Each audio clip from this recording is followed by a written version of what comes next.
दोस्तों, welcome to my YouTube channel knowledge is power. आज का हम लोगों का जो टॉपिक है that is income tax act में profits and gains of business and profession chapter. आज profits and gains of business and profession head में मैं सेक्शन 29 से आज स्टार्ट करने जा रहा हूँ। सेक्शन 29 क्या कहता है? देखिए, सेक्शन 29 अपने आप में कुछ नहीं कहता है। सेक्शन 29 बस इतना बोलता है कि अगर आपको इनकम टैक्स में जो एक्सपेंसेस का डिडक्शंस चाहिए तो look for section 30 to section 43D। Section 30 से लेकर के सेक्शन 43D की तरफ देखिए। मोर स्पेसिफिकली अगर बोला जाए कि सेक्शन 30 से लेकर के 43D के बीच में जितने भी अलग अलग सेक्शंस हैं, अलग अलग प्रोविजंस हैं, उसको हम लोग 4 कैटेगरीज में बांट सकते हैं। What are they?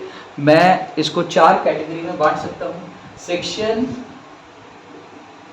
30 to 37, section 30 से लेकर के सेक्शन 37 ये डील करता है एडमिसिबल डिडक्शंस का। एडमिसिबल डिडक्शंस, इसके अलावा section 40 deals with inadmissible deductions. Section 40A deals with specific inadmissible deductions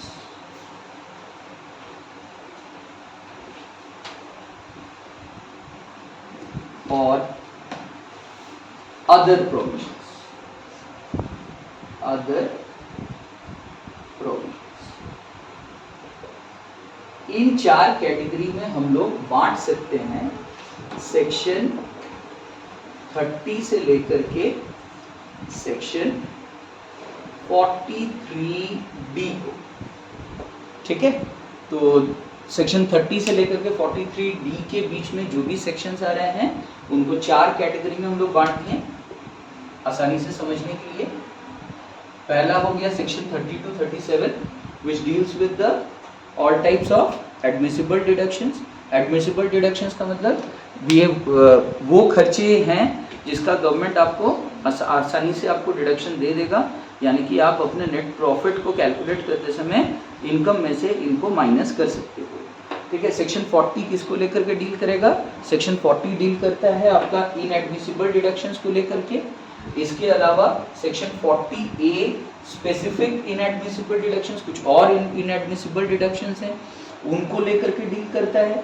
और लास्ट वाला है अदर प्रोविजंस, मतलब जो छूट गए वो। तो let's discuss one by one. तो सबसे पहला कैटेगरी में आप देख रहे हो एडमिसिबल डिडक्शन, सेक्शन 30 टू 37। शुरू करते हैं सेक्शन 30 से।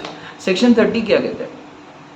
सेक्शन 30 ये कहता है कि हर तरह का रेंट, रेट्स, रिपेयर्स, ठीक है, इंश्योरेंस एटसेट्रा, अगर आप किसी बिजनेस पर्पस के लिए किसी बिल्डिंग के रिस्पेक्ट में अगर आपने एक्सपेंडिचर किया तो उसका डिडक्शन सेक्शन 30 आपको देने के लिए रेडी है।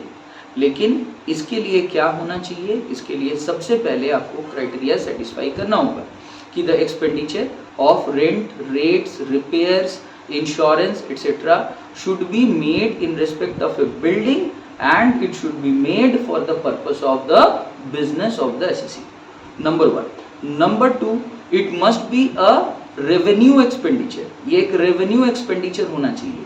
ये कोई कैपिटल एक्सपेंडिचर होने से लेकिन आपको कोई डिडक्शन यहाँ पे गवर्नमेंट की तरफ से नहीं मिलेगा। इसका रीज़न क्या है? इसका रीज़न ये है कि कैपिटल एक्सपेंडिचर्स को कैपिटलाइज किया जाता है in the books of accounts and they are to be transferred to the asset side of the balance sheet. समझाता हूँ इस चीज़ को। मान लीजिए कि आपका एक बिल्डिंग है, बिल्डिंग का कुछ जगह टूट फूट गया था, आपने बहुत ही नॉमिनल कुछ एक्सपेंडिचर किया और आपने उन जगहों को जहाँ पे टूट फूट गया था उसको अच्छे तरीके से आपने मरम्मत कर दी। इसका डिडक्शन आपको पूरी तरीके से मिल जाएगा सेक्शन 30 के अंतर्गत, क्योंकि आपने बिल्डिंग का रिपेयर कराया। ये एक रेवेन्यू एक्सपेंडिचर है। लेकिन अगर सपोज करिए कि आपने बिल्डिंग का एक मतलब बिल्डिंग बहुत ज़्यादा आपका टूट गया था, आपने पूरे बिल्डिंग को गिरा दिया, गिरा करके आपने एक न्यू बिल्डिंग उसके जगह पे आपने खड़ा किया, तो आपको ऐसा करने पर कोई डिडक्शन यहाँ पे सेक्शन 30 ऑफर नहीं करेगा। ये एक न्यू एसेट को एसेट माना जाएगा, इसको आपको बैलेंस शीट में ले जा करके एसेट साइड में आपको शो करना पड़ेगा। इसका सुप्रीम कोर्ट का वेरियस वर्डिक्ट से हम लोगों को और ज़्यादा क्लैरिटी मिलता है कि which is to be considered as a capital expenditure and which is to be considered as a revenue expenditure. Supreme court का जजमेंट आने से पहले लोगों को ये लगता था कि कोई भी ऐसा एक्सपेंडिचर जिसके वजह से लॉन्ग टर्म या ड्यूरेबल इकोनॉमिक बेनिफिट्स मिलेगा, वो हम लोगों के लिए कैपिटल एक्सपेंडिचर है। सुप्रीम कोर्ट बोला ऐसा बिल्कुल नहीं है, ठीक है। Even the smallest of expenditures और even there are various expenditures which also meet the long term criteria, ठीक है। उसका भी लॉन्ग टर्म इकोनॉमिक बेनिफिट हमें, ऐसे बहुत सारे रेवेन्यू एक्सपेंडिचर का हमें लॉन्ग टर्म इकोनॉमिक बेनिफिट हम लोगों को मिलता है, लेकिन इससे क्या वो रेवेन्यू एक्सपेंडिचर कैपिटल एक्सपेंडिचर में कन्वर्ट थोड़ी ना हो जाएगा। तो फिर what is the criteria for considering an expenditure as a capital expenditure and an expenditure as a revenue expenditure? Supreme court बोला कि there must be a new asset which must come into existence, ठीक है। एक नया expenditure, उस expenditure की वजह से एक न्यू एसेट, एक new capital asset it must come into existence. अगर कोई new capital asset has come into existence जो कि पहले नहीं था, और तो हम लोग मान करके चल सकते हैं कि यहाँ पे एक कैपिटल एक्सपेंडिचर हुआ है। और अगर कोई न्यू एसेट कम इनटू एग्जिस्टेंस नहीं करता है तो हम लोग मान करके चलेंगे कि ये एक रेवेन्यू एक्सपेंडिचर है। सेक्शन 30 और क्या क्या बोलता है मैं आपको पढ़ के सुनाने जा रहा हूँ, ठीक है। इसको आप लोग अपने स्क्रीन में भी देखिएगा। तो यहाँ पे सेक्शन 30 यहाँ पे बोल रहा है कि where the premises are occupied by the SSE as a tenant, ठीक है। जहाँ पे premises अगर SSE ऑक्यूपाई कर रहा है as a tenant, the rent paid for such premises and the amount paid on account of cost of repairs if the SSE has undertaken to bear such repairs to the premises। इसका मतलब SSE अगर as a tenant कोई building को use कर रहा है तो जो रेंट वो पे करेगा for the use of the building, so that rent will be deductible under section 30। occupation of premises by the SSE being the owner, अगर SSE कोई बिल्डिंग का ओनर है, where the SSE himself is the owner of the premises and occupies them for his business purposes, no notional rent would be allowed under this section। मतलब जब आप एक building का मालिक हो, ठीक है, आप लीगल ओनर हो किसी बिल्डिंग का, तो आपको कोई नोशनल रेंट का यहाँ पे डिडक्शन नहीं मिलेगा। नोशनल रेंट इज अ, आप कह सकते हो कि it is a very very small amount of rent, ठीक है, जिसको आप एज अ डिडक्शन के लिए आप अपने बुक्स ऑफ अकाउंट्स में शो करने का कोशिश कर रहे थे, यूजिंग द लॉजिक दैट कि अगर इस बिल्डिंग का, ऑफिस बिल्डिंग का ओनर नहीं होता, मैं किसी और जगह पे अगर अपना ऑफिस सेटअप करता, तो मुझे जो रेंट पे करना पड़ता वो रेंट का तो मेरे को सेविंग हो जा रहा है, उस रेंट को चलो कंसिडर करते हैं as an expenditure. Such type of situation will be considered as notional rent. तो एकदम क्लियर लिखा हुआ है कि अगर इस तरीके का लॉजिक आप पेश करोगे तो वो डिसअलाउड हो जाएगा, नोशनल रेंट का कोई डिडक्शन यहाँ पे आपको नहीं मिलने वाला है।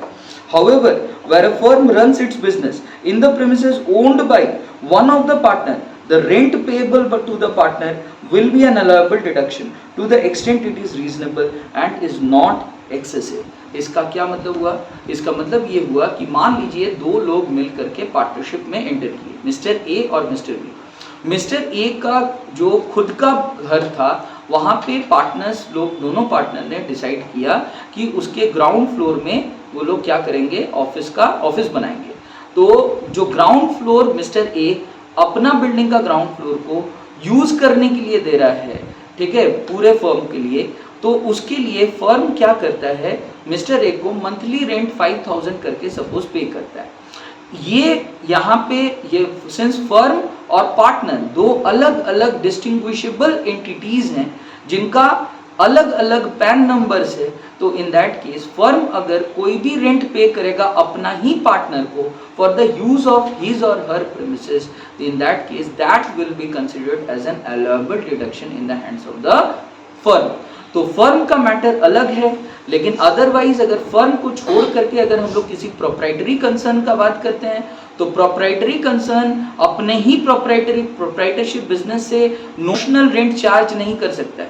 अगर वो कर भी रहा है, अगर वो शो भी कर रहा है अपना बुक्स ऑफ अकाउंट्स में, तो such notional rent will be disallowed. इसके बाद repairs of the SSC, repairs of the SSC के बारे में बोल रहा है कि apart from rent this section also allows deduction in respect of expenses incurred on account of repairs to building in case where A, the SSC is the owner of the building, second, the SSC is a tenant who has undertaken to bear the cost of repairs to the building। मतलब यहाँ पे SSC owner होने से भी repair का deduction सरकार की तरफ से आपको मिलेगा, और एसएससी अगर टेनेंट है तो भी यहाँ पे उसको डिडक्शन का बेनिफिट मिलेगा।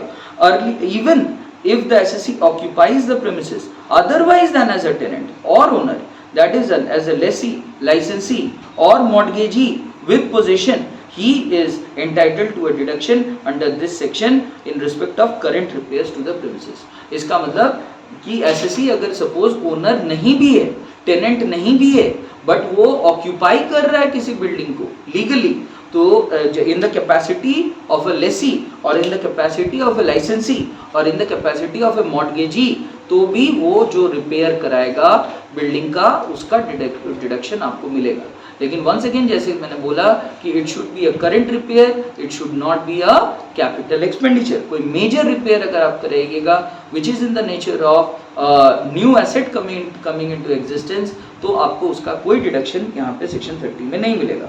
Cost of repair and current repairs of capital nature not to be allowed as deduction, explanation दिया गया है to section 30। Amount paid on account of the cost of repairs to the premises occupied by the SSC as a tenant and the amount paid on account of current repairs to the premises occupied by the SSC otherwise than as a tenant shall not include any capital nature expenditure। In other words, cost of repairs and current repairs other than that of capital nature is allowed as deduction while computing business income। जैसे मैंने बोला था कि capital expenditure का deduction आपको नहीं मिलेगा। एक बेनिफिट जरूर मिलेगा कैपिटल एक्सपेंडिचर का, आपको डेप्रिसिएशन जो होगा बिल्डिंग का, ठीक है, अगर आप मान लीजिए कि कोई भी कैपिटल एक्सपेंडिचर कर रहे हो बिल्डिंग के ऊपर, तो जो कैपिटल एक्सपेंडिचर आपने किया वो तो बिल्डिंग के कॉस्ट के साथ ऐड हो जाएगा, तो बिल्डिंग का जो रिवाइज्ड टोटल कॉस्ट आएगा उसके ऊपर आप डेप्रिसिएशन अंडर सेक्शन 32 क्लेम कर पाइएगा, उसमें कोई दिक्कत आपको नहीं होगा। Premises used partly for business and partly for other purposes। अगर आप अपने जो ऑफिस बिल्डिंग है तो उसको पार्टली बिजनेस पर्पस के लिए भी यूज करते हो और पार्टली अदर पर्पसेस के लिए भी यूज करते हो। आप ऐसे सोच लो कि एक सिंगल बिल्डिंग है, उसका ग्राउंड फ्लोर को आप यूज कर रहे हो for business purposes, but top floor में आप अपने परिवार के साथ रह रहे हो, मतलब अदर पर्पस के लिए वो यूज हो रहा है। तो ऑब्वियसली हम लोगों को इस बात का ध्यान रखना पड़ेगा कि जो भी एक्सपेंडिचर्स होगा उसको प्रोपोर्शनेट करना पड़ेगा। जो proportionate expenditures are related to the use of the building for business purposes, बस उसी पार्ट का सरकार आपको डिडक्शन देगा। Where the premises are used partly for business and partly for other purposes, only a proportionate part of the expenses attributable to the part of the premises used for the purpose of the business will be allowed as deduction under section 38 subsection 1। इसका मतलब मैं short में आपको explain कर देता हूँ। मान के चलिए कि अगर जैसे मैंने बोला कि एक बिल्डिंग का टॉप फ्लोर में आप अपने परिवार के साथ रह रहे हो और ग्राउंड फ्लोर में जो है ऑफिस आपने सेटअप किया हुआ है। पूरे बिल्डिंग का रेंट अगर 10,000 रुपये है पर मंथ, तो 10,000 का half that is 5,000 per month will be allowed as deduction under section 30, ठीक है। और बाकी 5,000 जो आप अपने घर के लिए पेड कर रहे हो उसका कोई डिडक्शन सेक्शन 30 नहीं देगा। इसके बाद आते हैं सेक्शन 31 की तरफ। सेक्शन 31 डिस्कसेस जो चीज सेक्शन 30 डिस्कस करता है regarding building, almost similar provisions introduced है सेक्शन 31 के द्वारा in respect of machinery. But याद रखिएगा सेक्शन 31 बहुत ही स्पेसिफिक है वो सिर्फ और सिर्फ हम लोगों को डिडक्शन देगा regarding repair and insurance only. repairs and insurance related to the use of plant and machinery are only to be allowed as deduction under section 31, ठीक है। अनलाइक सेक्शन 30, सेक्शन 30 ऑलमोस्ट हर तरह का एक्सपेंडिचर का building से related deduction आपको दे दिया था, जैसे कि रेंट का डिडक्शन भी दे दिया था, रेट्स टैक्सेस हर तरह का डिडक्शन आपको दे दिया था, रिपेयर्स एंड इंश्योरेंस तो दिया ही था। लेकिन section 31 specifically it talks about only giving deduction in respect of repairs and insurance. तो रिपेयर्स और इंश्योरेंस के अलावा जो बाकी खर्चे हैं उनका क्या होगा, जैसे कि सपोज आपने प्लांट एंड मशीनरी का आपने रेंट पे लिया और वो जो रेंट आप पे कर रहे हो उसका डिडक्शन फिर सेक्शन 30 तो दे नहीं सकता, बिकॉज वो तो बिल्डिंग को लेकर के डील कर रहा है। 31 में वैसा कोई प्रोविजन है नहीं, वो सिर्फ रिपेयर और इंश्योरेंस को लेकर के बात कर रहा है। तो in the rent I pay for my business regarding the use of plant and machinery, ठीक है, which I have hired from someone else, उसका क्या होगा, उसका डिडक्शन मुझे मिलेगा अदर जनरल डिडक्शंस में, सेक्शन 37 उसको लेकर के डील करेगा, ठीक है। तो आई थिंक आपको समझ आ रहा है। सेक्शन 31 को मैं थोड़ा सा आप लोगों के सामने रीड करके सुनाना चाहूंगा। Section 31 allows deduction in respect of expenses on current repairs from and insurance of machinery, plant and furniture in computing the income from business or profession. Usage of the asset for business. In order to claim this deduction, the asset must have been used for the purpose of the assessee's own business, the profits of which are being taxed. यानी कि asset को use करना होगा आपको अपने business purpose के लिए।